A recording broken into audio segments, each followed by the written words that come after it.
안녕하세요. 생명과학 황민준입니다. 이제 막 6월 모의평가가 끝났는데 6월 모의평가에서 어떤 문제들이 출제됐고 이에 맞춰서 우리가 앞으로 어떤 대비를 해야 되는지까지 오늘 얘기를 같이 한번 나눠보겠습니다. 자, 먼저 우리 전체적인 난이도를 보면요. 작년 수능하고 비교할 수밖에 없잖아요. 그죠? 작년 수능 시험이 가장 최근에 평가한 시험이니까 그거랑 비교할 수밖에 없는데 작년 수능하고 비교했을 때 조금 쉽게 출제가 됐습니다. 그래서 난이도를 한번 이렇게 한번 생각해 볼게요. 작년 수능의 난이도, 전체 난이도를 5로 한번 나눠보자. 가장 어려운 게 5라고 하고 그 다음 어려운 게 4, 3, 2, 1 이렇게 난이도를 1, 2, 3, 4, 5라고 했을 때 5가 가장 어려운 난이도라고 해봐. 그럼 작년 수능이 5였어. 5. 작년 수능이 역사상 가장 난이도가 어려운 시험이었잖아. 그지? 작년 수능의 난이도를 5라고 했을 때 자, 이제 막 끝난 6월 모의평가의 난이도는 3에 해당한다. 3. 이번 육모의 난이도는 3에 해당한다. 그러니까 전체적으로 보면 뭐 상중하로 하면 한 중 정도의 난이도. 보통 우리가 1컷이 42가 나오면 굉장히 어려웠다. 난이도 상이다. 이렇게 얘기하고 1컷이 44나 45가 나오면 난이도 중이다. 1컷이 50이나 뭐 47, 48이 나오면은 난이도 하였다. 이렇게 보통 얘기를 하거든. 자, 지금 예상 등급 컷이 1컷이 한 44 정도 나오고 있어요. 여러 사이트에서 예상 등급 컷이. 그래서 난이도 중이다. 이렇게 잡아봤고요. 작년 수능하고 비교했을 때 조금 쉬운 건 아니고 한 2단계 정도 쉬운 그러한 난이도 중의 시험이었다. 이렇게 보시면 되겠습니다. 자, 우리 문항들 한번 살펴보면은 자, 1번 문제는 뭐 원래 항상 나오는 자리에 1단원에서 나오는 문제가 나왔어요. 그쵸? 단순 암기 문제지, 그지? 1번 문제 언제나 단순 암기 문제로 1단원 문제인데, 보기 중에서 5단원의 내용도 조금 섞여 있는 그런 1단원과 5단원의 단원 통합적인 그런 문제가 1번에 출제됐고요. 그리고 내가 여기다가 여러분들 비슷한, 이번 6월 모의평가 문제와 굉장히 흡사한 기출문제, 기존에 원래 있었던 학평이나 모평 수능의 기출문제 번호를 여기다가 써놨거든. 그러니까 관련해서 더 문제 풀어보고 비슷한 문제에 대응해보고 싶은 그런 학생들은 이 문제를 한번 보고 풀어보면 되겠어요. 그래서 전체적으로 보면 뭐 기출이 다 찾아져. 그러니까 되게 흡사한 기출 문제가 다 찾아지거든. 기출 문제집에서.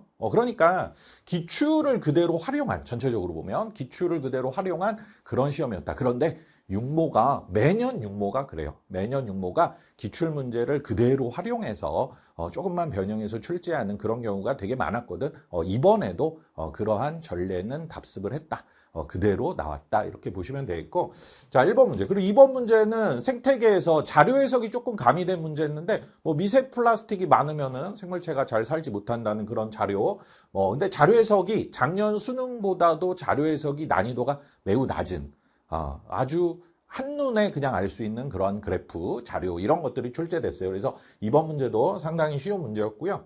관련 문제 2022학년도 4월 20번 문제 이런 거 같이 풀어보면 되겠고 자 3번 문제도 생태계에서 그냥 단순 암기 문제 생태계에서 그냥 교과서에 있는 문장 그대로 출제하는 단순 암기 문제가 출제됐고 그리고 4번 문제 항상성과 몸의 조절 뭐 항인 호르몬 뭐 이런 얘기 항상성과 몸의 조절에서 그런 단순 암기 물어보는 문제였고 그리고 사람의 물질 대사 그렇죠 ATP 합성 반응 분해 반응 이렇게 같이 그림으로 주면서 2단원하고 3단원하고 좀 통합적인 그런 문제였는데 그냥 단순 암기 문제였고요. 자 5번도 그냥 단순 암기 문제였어요. 생태계에서 또 많이 등장했던 그러한 단순 암기 문제였고 자 6번 문제 유전 문제인데 유전에서 항상 우리 세포 주기와 관련된 단순 암기 문제가 한 문제 나오잖아. 그 문제가 6번 자리에 나왔어요. 그래서 G1기, S기, G2기, 분열기, 그렇죠? 이러한 세포 주기의 각 특징들 알고 있으면 바로 쉽게 답이 나오는 그런 문제였고요. 자, 7번 문제 자료 해석하고 단순 암기가 조금 가미된 문제인데 대사성 질환과 관련 된 그런 문제였죠. 그래서 이것도 그 수치들만 그냥 바로바로 보면 쉽게 자료 해석이 되는 그런 문제였습니다. 7번 문제. 자, 8번 문제는 3단원에서 단순함기 문제. 9번 문제도 3단원에서 호르몬과 관련된 그런 단순함기 문제가 출제됐고 10번 문제도 3단원에서 출제된 그런 단순함기 문제가 출제가 됐습니다. 자, 11번도 단순함기 문제였고요. 3단원 항상성에서 출제된 11번 단순함기 문제였고 자, 이제 12번이 유전 문제. 우리 항상 그렇잖아. 항상 퍼즐형 계산형 문제가 7문제 등장하는데 막전이 하나, 근수축 하나, 그리고 유전에서 5문제 이렇게 나오는데 그 유전 5문제 중에 한 문제가 이 12번 자리에 나왔는데요. OX 퍼즐하고 빵일리 퍼즐이 결합된 형태의 문제였죠. 수능에 매년 등장하는 그런 문제여서 여러분들 뭐 연습도 좀 많이 한 그런 유형일 거다라고 생각하는데 이 OX 빵일리 퍼즐 문제가 작년 수능에서는 굉장히 어렵게 출제됐거든. 작년 수능 14번 같은 거. 근데 그거에 비하면 난이도가 매우 낮춰져서 출제된 매우 풀만하게 출제된 그러한 OX 빵일리 퍼즐 문제였어요. 또 관련 비슷한 유사 기출 써놨으니까 이것도 대응해서 비슷한 문제 여러분 풀어보시고 자 그리고 13번 문제는 이제 막전이 문제인데 최근에 평가원 시험에서 막전이 문제가 퍼즐이 상당히 복잡하게 계속 출제되고 있거든.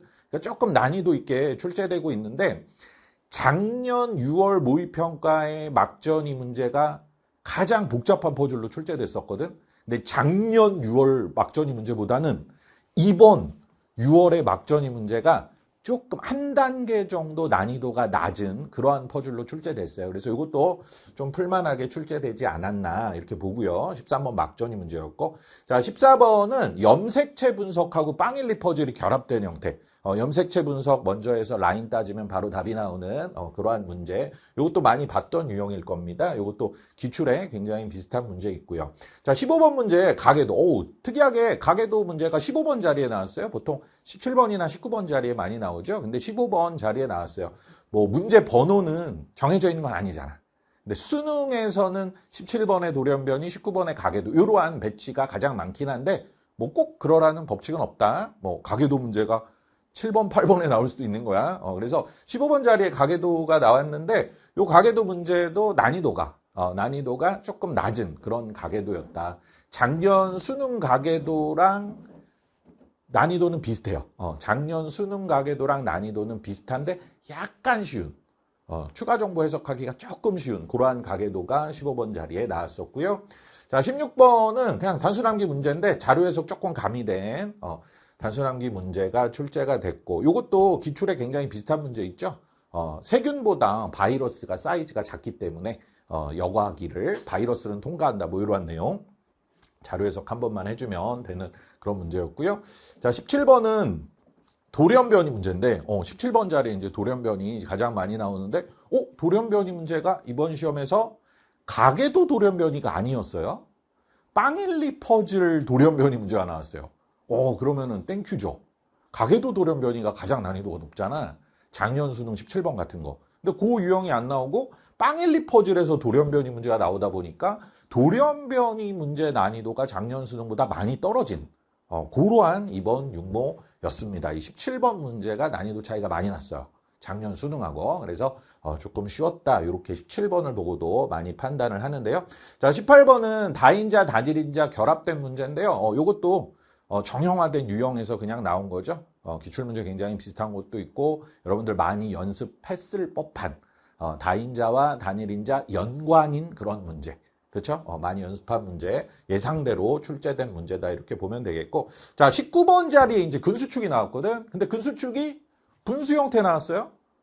그러면 기출문제랑 굉장히 비슷하게 나온 거죠. 분수로 나왔을 때 대입법 쓰면은 굉장히 빨리 풀린다. 방정식 세우는 것보다. 그래서 대입법 쓰는 분수로 나온 근수축 문제, 계산형 문제 19번 자리에 나왔었고 20번은 뭐 항상 나오는 1단원의 조작변인, 종속변인 따지는 연역적 탐구과정 문제 20번 자리에 나왔어. 자료 해석 조금만 해주면 뭐 어렵지 않게 쉽게 답이 나오는 그런 문제. 자, 그래서 여러분들 이렇게 자, 다 유사 기출 문제 여러분 다 적었나요? 자, 이렇게 1번부터 자, 이거 화면 한번 멈춰놓고 유사 기출 문제 한번 쭉 적고 자, 이것도 11번부터 20번까지도 화면 한번 멈춰놓고 유사 기출 문제 한번 적고 요 비슷한 문제들 바로 육모 끝나자마자 바로 비슷한 문제를 다시 풀어보면은 아주 학습 효과가 좋겠죠. 자, 이제 앞으로 얘기를 조금 해볼 텐데, 자, 이번 출제 특징을 보면 기출 문제를 그대로 활용해서 출제했다. 전체적인 분위기가. 근데 이거는 매년 육모가 그러니까 작년 수능하고 비슷한 문제도 있었고요. 뭐 더 그 이전 평가원 기출하고 비슷한 문제도 있었고요. 자, 근데 전체적인 난이도를 보면 단순 암기형 자료 해석형 문제가 작년 수능보다 조금 쉬웠어요. 그러니까 문제가 자료 해석형 문제도 되게 짧았어, 문제 길이가. 그래서 시간이 부족했던 학생은 많이 없었을 거다, 이번 시험에서. 그래서 자료 해석 단순 암기형 문제가 조금 짧고 간단하게 파악이 되는 그런 문제로 출제가 됐고, 대신에 막전이는 조금 난이도가 높았다. 막전이는 조금 복잡한 퍼즐 형태로 출제가 됐는데, 막전이 치고 뭐 아주 높은 난이도는 아니지만 그래도 한 중상 정도의 난이도는 찍어주는 그러한 막전이 문제가 나왔고, 가계도와 돌연변이가 많이 힘을 뺐어요. 가계도 돌연변이가 원래 가장 복잡한 퍼즐로 나오잖아. 어렵게 나오잖아. 근데 가계도 돌연변이 난이도가 확 낮아지면서 요 막전이만 잘 넘어갔으면 뒷부분의 유전은 조금 편하게 풀었을지 않을까, 여러분들이. 그러한 전체적인 난이도였습니다. 자, 그러면 앞으로 이제 우리가 어떻게 대응을 해볼 거냐 이건데요. 9월 모의평가는 이번 6월 모의평가와 비슷한 난이도로 출제하려고 노력할 겁니다. 평가원 형님들이. 왜냐하면 1컷이 44면 적당한 거거든요. 1컷이 지금 44 예상으로 2컷이 41 요 정도 나오는데 적당한 거야. 근데 이제 변수는 뭐냐면 만점자가 1%를 넘지 말아야 되거든. 만점자가 1%를, 이거는 뭐 최종적으로 점수 나와봐야 알겠죠. 그죠? 최종 성적표 나와봐야 알겠지만 만점자가 1%를 넘으면 다 맞아도 성적표에 100분이 100%가 안 지키잖아. 그러면 학생들이 괜히 이 과목 선택해서 손해봤다고 생각하기 때문에 그거를 되게 평가원에서 싫어합니다. 그래서 이번 육모에서 만점자가 1%를 넘었으면 9월 모의평가에서는 가계도나 돌연변이가 조금 어려워질 거고요. 근데 이번 육모에서 만약에 만점자가 1%를 넘지 못한다면 굉장히 비슷하게 가계도 돌연변이까지도 9월 모의평가 때 비슷한 난이도로 출제될 가능성이 굉장히 높습니다. 하지만 수능은 이거보다 어렵습니다. 수능은 이번 육모보다 어려워요. 9월이 앞으로 이제 9월 모의평가가 이번 6월 모의평가랑 비슷한 난이도로 출제된다 할지라도 수능은 훨씬 어렵습니다. 수능은 이제 평가원 형님들이 어떻게 생각하냐면 학생들이 이제 다 준비됐다 이렇게 생각하고, 그러니까 6월 모의평가만 해도 완벽히 준비된 학생들 많지 않거든요. 아직 6월이니까. 근데 11월까지 가면은 이제 학생들이 많이 잘 문제 연습도 많이 하고 준비했을 테니까 평가원 입장에서는 조금 어렵게 내야 6월 모의평가랑 비슷한 점수 분포가 나올 거라고 예상을 하겠죠. 그래서 수능은 6월 모의평가보다 어려울 거라고 생각하고 공부하셔야 돼요. 그럼 어떻게 공부하라는 거냐? 더 어려운 문제까지 푸셔야 돼요. 이 퍼즐은 너무 복잡해. 이렇게까지는 안 나오겠지. 제껴! 이렇게 하지 말고. 너무 어려워 보이는 퍼즐도 도전을 한번 해보고. 그리고 자료해석형 개념형 문제 있잖아. 자료해석형 단순 암기형 문제. 그거 되게 생소한 것까지도 풀어봐야 돼. 수능은 기존의 똑같은 그런 문제들은 검토 과정에서 배제하고 출제되기 때문에 수능에서 나오는 자료해석 문제, 개념 문제는 조금 어렵고 까다롭고 생소할 수 있어. 그래서 여러분들이 왜 이렇게 쉽게 안 풀리지? 단순 암기형 자료해석형이 당황할 수 있거든. 그런 거를 좀 사전에 방지하기 위해서 개념형 단순 암기형 이런 자료해석형 문제들 좀 생소한 것까지도 풀고 연습을 하자. 우리 교재가 그렇죠, 여러분들. 황민준 생명과학 엔제라든지 뭐 일로와봐 교재 같은데, 그리고 개념 완성 문제집 요런데 조금 난이도 높은 것과 개념형은 조금 생소한 문장들 많이 들어있죠. 그런 것들까지 조금 문제 어려우면 학생들이 막 욕하는데 이건 너무 좀 문제가 과한 거 아니야 막 이렇게 그런 문제들 욕하는데 그러지 말고 수능은 어렵다라고 가정하시고 그런 문제들까지 꾹 참고 정복을 해 주시라. 이게 당부의 말입니다. 아시겠죠? 수능은 가장 어려울 거라고 가정하고 공부하자. 두 번째는 뭐냐면 이제 어떤 문제집으로 우리가 어떤 시기에 맞춰서 공부할 거냐 이건데요. 9월 모의평가 전까지는 단원별로 문제들이 들어있는 문제집으로 연습하시는 게 좋아요. 그러니까 가계도 문제만 쫙 풀고 빵1, 2, OX 퍼즐 문제만 쫙 풀고 돌연변이 문제만 쫙 풀고 그래서 완벽히 체화되고 완벽히 익숙해지고 풀이 시간까지 단축되게 9월 모의평가 전까지는 그렇게 학습을 하시고 이제 9월 모의평가가 끝나면 기출로 다시 돌아가야 돼. 학생들이 보통 한 4월, 5월, 6월 요쯤에 기출 문제집을 많이 끝내잖아요. 그러면은 한 6월 말에 내가 기출 끝냈어. 그러면은 9월에 다시 보면은 한 2달 뒤에 다시 보는 거잖아. 그지? 2달 뒤에 다시 보면 유전 문제 같은 거 조금 새롭게 보일 수도 있거든요. 그게 다 기억나지 않아. 푼 문제가 우리 뭐 한 2, 3천 문제 넘게 수도 없이 많은 문제를 푸니까 그게 다 문제 기억나지 않아. 특히 유전 문제 같은 건 퍼즐형이기 때문에 풀고 한 달만 지나도 기억 안 나거든. 다시 풀어보면 새롭거든. 그래서 기출을 수능도 기본은 기출 변형입니다. 그런 문제가 안 나올 수는 없어요. 그래서 9월에 기출로 다시 돌아가는데 자, 한 6월 달에 기출 마무리 짓고 이제 7, 8월에 여러분들 N제 풀고 그런 것들이 다 기출문제집이나 N제가 다 단원별로 문제가 다 되어 있지. 그런 걸로 충분히 유형별로 연습하시고 9월에 기출문제집으로 돌아가서 기출 풀었던 거 다시 한번 풀어보고 틀린 거엔 좀 집중하면서 풀어보면서 이제 파이널 모의고사. 모의고사 풀면서 이제 시간 안배라든지 연습해야 되겠죠. 실전 연습을 해야 되겠죠. 그래서 9월 모의평가 이후에는 기출문제집과 모의고사를 붙잡고 수능까지 가는 거야. 자, 다시 한번 9월 모의평가 전까지는 단원별, 유형별로 되어 있는 문제집. 기출문제집, N제, 뭐 일로 와봐 교재 다 좋아요. 그러한 문제집들로 유형별, 단원별로 연습해 주시고 9월 달에 다시 기출로 돌아가고 파이널 모의고사. 아시겠죠? 모의고사도 일주일에 한 3개 정도? 일주일에 모의고사 한 3개 정도 풀면서 정리하는 게 좋을 것 같아요. 모의고사 너무 또 많이 풀면 시간 낭비가 될 수 있거든. 우리 국어 수학 공부할 시간 없잖아. 그죠? 그러니까 생명과학에 또 너무 많은 시간 투자할 수 없으니까 그 정도면 적당한 것 같고요. 자, 그리고 세 번째는 여러분들 EBS인데 지금 EBS가 뭐 수능 특강하고 수능 완성까지 다 나왔습니다. 그죠? 당연히 올해 수능 특강, 수능 완성은 다 푸셔야 되겠죠? 근데 EBS 여러분들 보면 알겠지만 문제수 그렇게 많지 않아요. 책도 좀 얄팍하잖아요. 그렇죠? 그래서 문제수 많지 않으니까 EBS를 어떤 친구 보니까 EBS를 이렇게 북북 찢었어.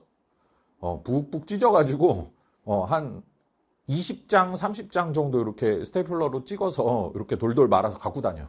EBS를. 그래서 점심 먹으면서 잠깐 짬을 내서 한 몇 페이지 풀고 왔다 갔다 버스나 지하철에서 왔다 갔다 하면서 짬을 내서 몇 페이지 풀고 이런 식으로 짬짬이 푸니까 EBS가 금방 다 완성이 되더라고. 그런 식으로 좀 해주세요. 알겠죠? EBS는 틈틈이. 물론 EBS가 연계는 되지만 유전 문제 같은 건 뭐 연계됐다 그래도 크게 우리가 느끼긴 어렵잖아요. 조건이 바뀌면 완전 새로운 문제가 되기 때문에 그래도 다른 문제집들을 푸는 것보다는 나으니까. 알겠죠? EBS 수능 특강하고 수능 완성 들고 다니면서 풀어주는데 작년 거까지 풀었으면 좋겠어요. 올해 수특수완은 당연히 푸시고 작년 거 수특수완도 풀어보면 좋을 것 같습니다. 그래서 앞으로 수능 어렵다라는 생각 가지시고 그리고 9월 전까지는 단원별, 유형별 문제집, 9월 이후로는 기출문제집과 모의고사 그리고 EBS 들고 다니면서 틈틈이 아시겠죠? 이렇게 대비하면은 이제 9월 달에 조금 더 우리 성적 오를 수 있고 수능에서는 정말 최고 커리어 하이 찍을 수 있지 않을까. 6월 시험 지금 6월 모의평가 너무 중요한 시험 지금 끝난 시점인데요. 여러분 일단 시험 보냐고 많이 수고했고요. 이렇게 총평 보면서 앞으로 계획 한번 같이 세워보는 그런 시간 됐으면 좋겠습니다.